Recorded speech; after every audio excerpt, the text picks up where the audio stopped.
Hello, and welcome to another RANGROO cast. Me, RANGROO, and today we are doing a 1v1 on Mudfight. So, on the right hand side in blue, playing as blue for, we got privKurt, or privKurt, that's what I'm guessing. And on the left hand side in red, playing as red for, we got the Ultra Troll. So as usual, let's speed this up and get things going. Seems like Ultra Troll is playing an Eastern Bloc deck. Very interesting. Do love seeing the Eastern Bloc. And on the right hand side, it does seem like privKurt is playing a general blue 4 deck. Not a surprise whatsoever. So away we go. No real helicopters or planes being brought out. Mainly a lot of infantry stuff. We do got quite a lot of Bradleys from privKurt. Pretty good choice, I'd have to say. Especially in a map open like this, a 2-2 ATGMs can prove to be quite devastating. And he's going to be capping the middle town, sending quite a lot of infantry up top, even those M2A2 Bradleys. Now TBG just booking it through the BCPK Spreader, getting killed the MT2 really. And down below we got an ATGM / tank roll. The Bradleys just sitting in a nice little group, going at it, but the Rooks are firing back. Or the one that's unloaded, and that missile just went straight off. You may want to move the rifleman, because I can't stand around doing nothing. The K1 falling back, smart choice. There was a Kota Pachotas getting killed. Same with that plane. I don't know what plane that was, but I think it was an F-16.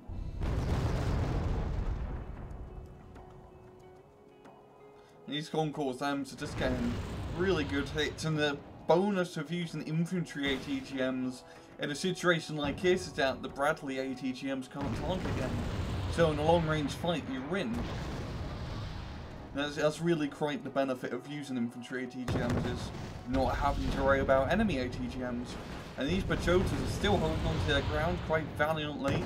Riflemen slowly moving up, SU-25K. Coming in for a strafing run, going to be killing the K1 and then getting out there because there's no AA whatsoever.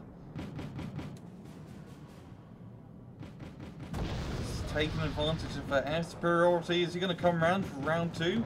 Then we've got an F-16 block being brought out. Maybe a smart idea just to evac the SU-25. Oh, this isn't going to go good. This is perfect time to shoot it down. And yeah, he really maybe still just evac'd it immediately after the block came up. But he did get a few good kills here, knocking out both Bradleys, so it wasn't all out, you know, not worth it. Now the riflemen are moving up slowly into the town. Once they get in here, they should be able to clear out this 4-man Pachota squad. Up top, things are rather quiet. Blue 4 just setting up in Foxtrot, though they are starting to move up a bit. Those SDRF 90s. 40s, which are the autocannon transports. A lot of high-end IFVs from privKurt.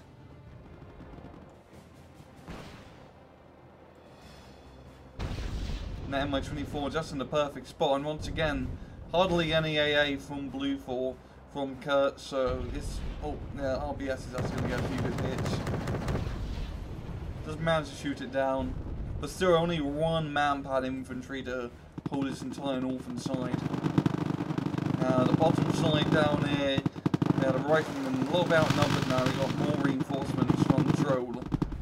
And very good ATGM hits with the RBSs, getting some side shots on the SB BTR 80s pretty much. Now the Sickies and PT-76s going at it. This PT-76 is also armed with a Duscum. And it's the battle of craptastic reinforcements vehicles, and the most crappiest of them all, the PT-76, does end up getting killed. Though they are still pretty good for spotting stuff. So yeah, True really has very good control down in Delta and in Alpha. Oh, he really has down here is OT-64s. We've got some infantry being brought up from Kurt.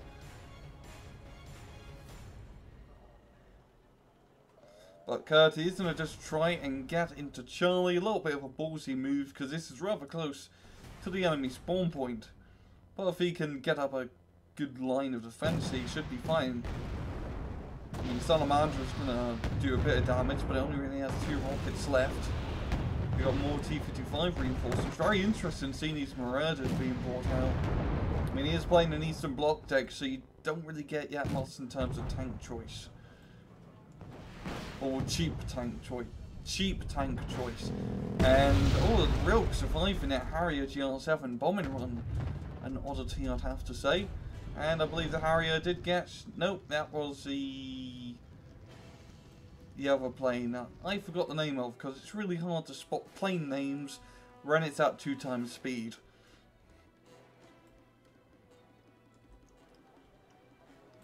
Speed things up a little bit more. And Ultra is just holding on to Delta. And these infantry guys from Kurt slowly moving up into Alpha, trying to flank around. We've got a Harrier GR7 coming in, round 2. Gonna be knocking out the rail, 4 bombs hitting target, and that is a dead tank.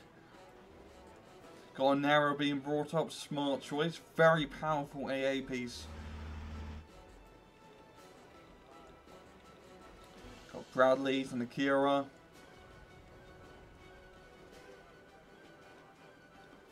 And Kurtz is going to be holding off on attacking Charlie. Probably a smart move. We've got these T-55s in a rather good position, spread out all across the sector.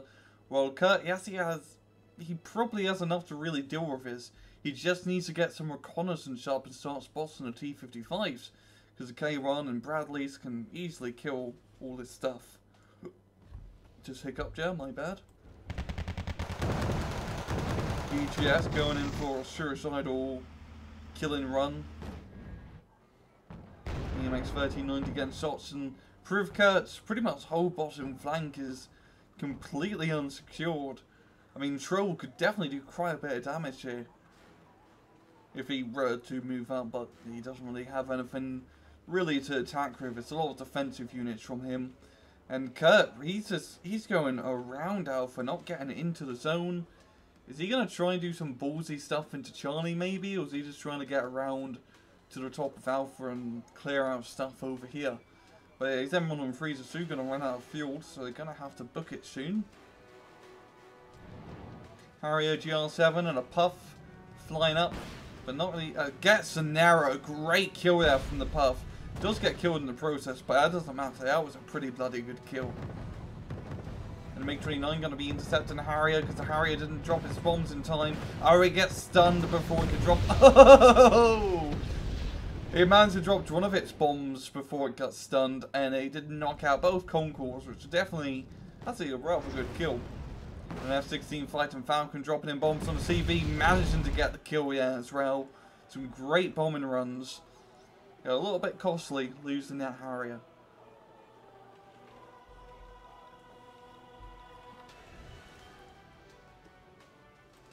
Speed things up a little bit more. Things are rather quiet. I mean, still got his crazy little push round here. The M113s, you know, finally unloading the Jaegers as they just move up. And he's just, yeah, he's going to easily capture it without any contestants. It's really going to be about getting a CV onto Alpha for either side. Harrier GR7 flying around. We're going to try to drop a bomb on a T-55.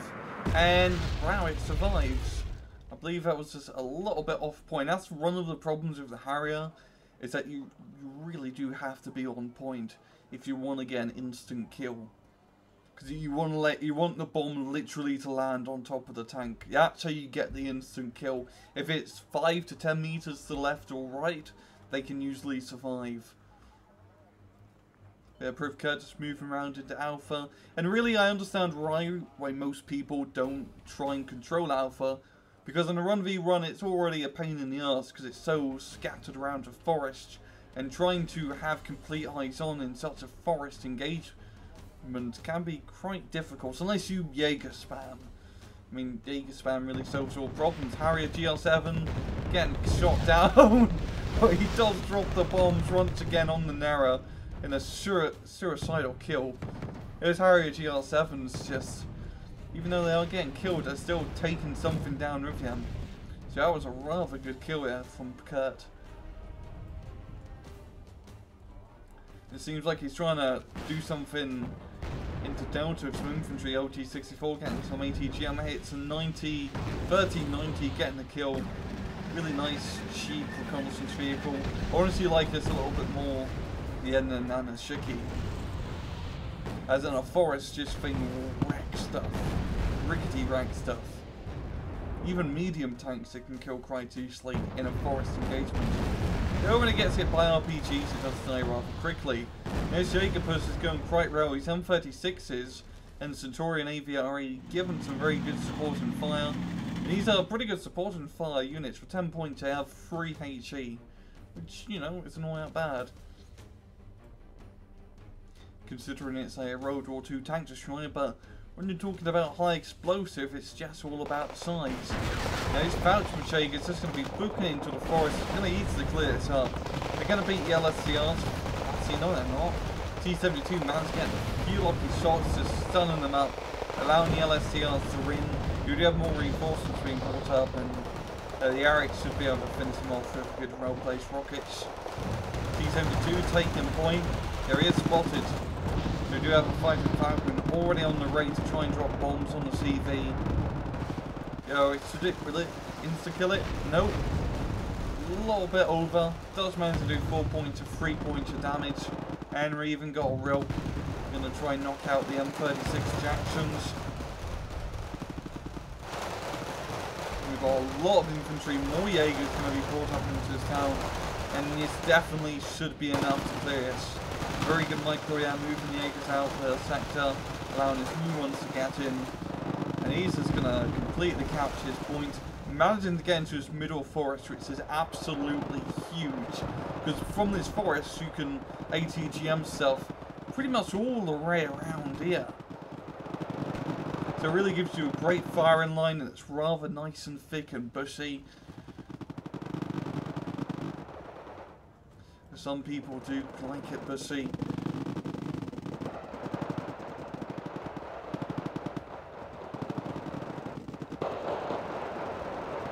And he's just doing a good job slowly cleaning up Delta.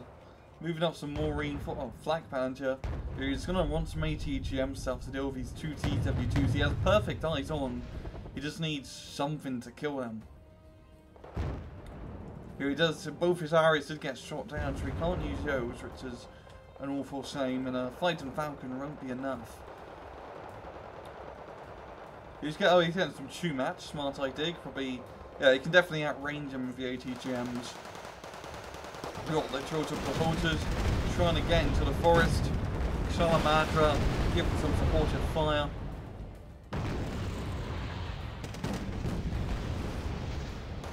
And some grenade launcher infantry going to try and get it into the forest, and yeah, privKurt, even though he did have a nice amount of forces in there, it was mostly just infantry. He didn't really get anything too meaty. He might have to try and run away with the enemy supply vehicle just cause, you know, keep out as a trophy. Granite, deadly of those AGS-17. It's going to clear the out squads right, yeah, and this is going to allow Tro to get back this very important forest, and hopefully from here it can put some more pressure into Delta, because he's slowly losing it. Now we've got some more guys from Kurt moving up into Alpha. The Jaegers over here getting killed. I don't know by rods. I wasn't really paying attention. And this is quite interesting. This is like 14 minutes left in the match, and both sides are very low on points. You know, very low in terms of not much really, you know, captured from both sides. It's been rather stalematy between Delta, and really not. If either of these sides put a CV into Alpha, they could have easily got some, you know, nice easy points. And that's exactly what Tro's doing right now. Smart idea. Probably going to get a few reinforcements in there soon, because the infantry are moving through. And the Granite's moving out the forest. It's not the best idea. The Rilk, hopefully you can get some shots on the SDRF 9040. And this MiG-21 just flying around. Funny choice. Doesn't have those rockets completely killing what seems to be just a SD. That's an SDRF. Yes, it is. There we got CV, but never mind. I thought that CV was going to go down his forest, down the road. and then down here, which would probably be not the best idea. I mean, he's already taken a few ATGM shots. She's going to move it back before getting it into Alpha. SU7 dropping in the name. Actually, never mind. That's just a boring SU7. Not the cool napalm run, which would literally clear an entire forest.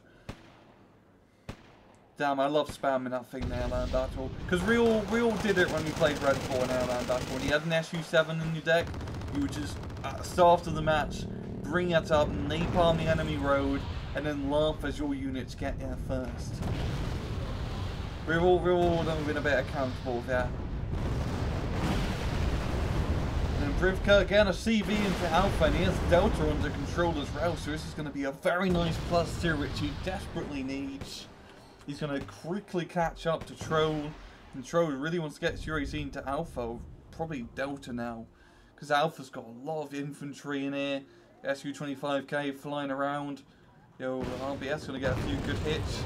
Flag Pans are stunning up, forcing the SU-25 to evac, and it gets shot down. A very good AA net now from Blue 4. Compared to earlier in the match, all he had was the RBSs.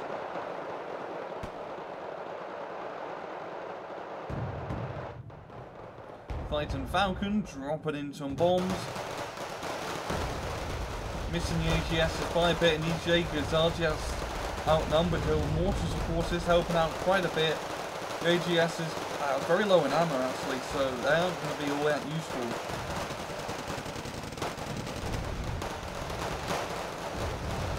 Also hitting the Moskouchins.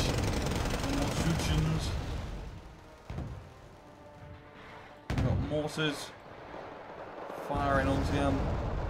Very nice. These are really bloody good mortars because they're only 30 points, but they have the range of a 40-point mortar. It's because their chassis, they are quite slow and they don't have the best fuel efficiency. But by God, when it's a mortar, you don't really need it to move up all that much. So having a cheap long-range mortar is always a good choice. And mortars are very useful in Run V1s for cheap fire support and mainly for smoking stuff. Because you can smoke the crap out of the enemy, which is great for a multitude of reasons.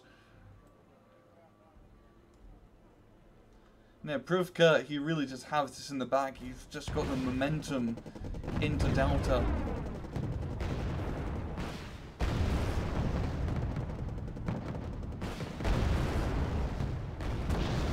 My24 getting some ATGM hits. Trying to scare off those K runs.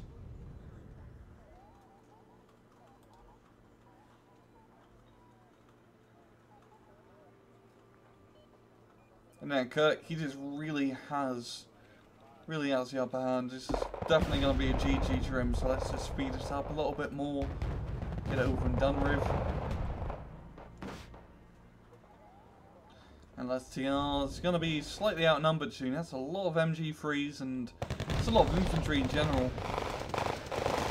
Yeah, it's completely eaten up here. And that will be a good game. privKurt taking a victory at 1,300 odd kill point advantage. And a pretty good match from both sides once again. privKurt, he really... In the bottom side, he tried doing that push, but he just needed to move his rifleman a little bit sooner from the Bradleys. And Ultratro just had a really good hold on to that Delta point. But I think the attacking up top a little bit, even though he never managed to get into Charlie, just harassing it a little bit really helped. And getting the infantry into Alpha was what really run them the game. Because Ultratro could have run that too, if he got into Alpha, and both sides really neglected that point, because if one of them got it sooner, there would have been a lot more, you know, conquest points that they could have got earlier in the match, and as conquests you need points to win. But yeah, good match from both sides. I do like seeing an Eastern Bloc deck. It's a bit more fun than just seeing USSR decks all the time. And yeah, it's just good play from both sides. There's a lot of plane play. I do like seeing the planes play, but yeah, I'm just not into it. Yeah, so this has been another RANGROO cast. I hope you guys enjoyed the video, and as usual, please just take it easy.